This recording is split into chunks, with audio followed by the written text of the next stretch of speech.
তেলের পর এবার গ্যাস সংকটে নাকাল হচ্ছে পরিবহন খাত। রাজধানীর সিএনজি ফিলিং স্টেশনগুলোতে দিনরাত দীর্ঘ লাইনে গ্যাসের অপেক্ষায় থাকছেন যানবাহনের চালকরা।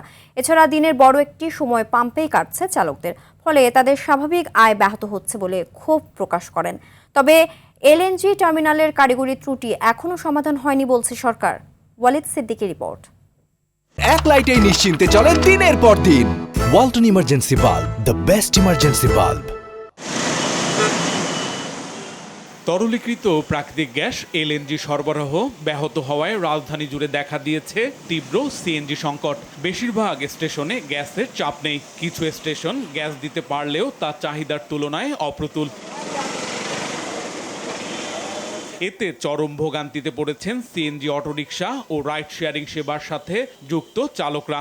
বলছেন সময় মতো গ্যাস না পাওয়ায় যাত্রী পরিবহন করতে পারছেন না। ফলে এই সংকটের প্রভাব পড়েছে চালকদের আয় রোজগারে। বেলা বাজে 12:15, 8টার সময় পাম্পে আসছি, এখনো পর্যন্ত গ্যাস নেই। আমরা আশায় আছি যে হয়তো পাবো, কিন্তু কখন আসবে না আসবে এটা আমরা জানি না। গ্যাস পাম্পের সিরিয়ালি মালিক পক্ষ বা কোম্পানি এগুলো বুঝতে চায় না।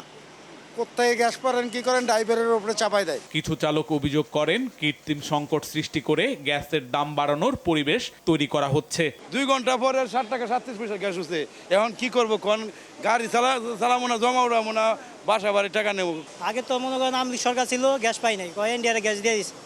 এখন তো আমলি সরকার নাই, এখন গ্যাস যাই কই। বরবার আছে, খানা খরচ আছে, স্কুলে বসে আছে, আমাদের জন্য কোনো সরকার কোনো কিছু করতেছে না। সিএনজি স্টেশন সংশ্লিষ্টরা বলছেন সারাদিন কম্প্রেসার মেশিন চালিয়েও প্রেসার উঠছে না, লাইনে গ্যাসই নেই। এরকম আমাদের সমস্যাটা আমাদের অনেক দিন পর পেলাম, যে একদমই গ্যাস নেই, যে মানুষ আসলে অনেক কষ্ট হইতেছে, সারা দিন সারা রাত লাইনে কোনো গ্যাস পাচ্ছে না।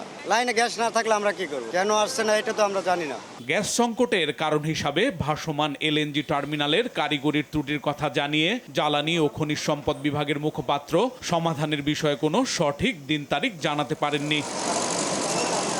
ওয়ালিদ সিদ্দিকী, RTV, ঢাকা।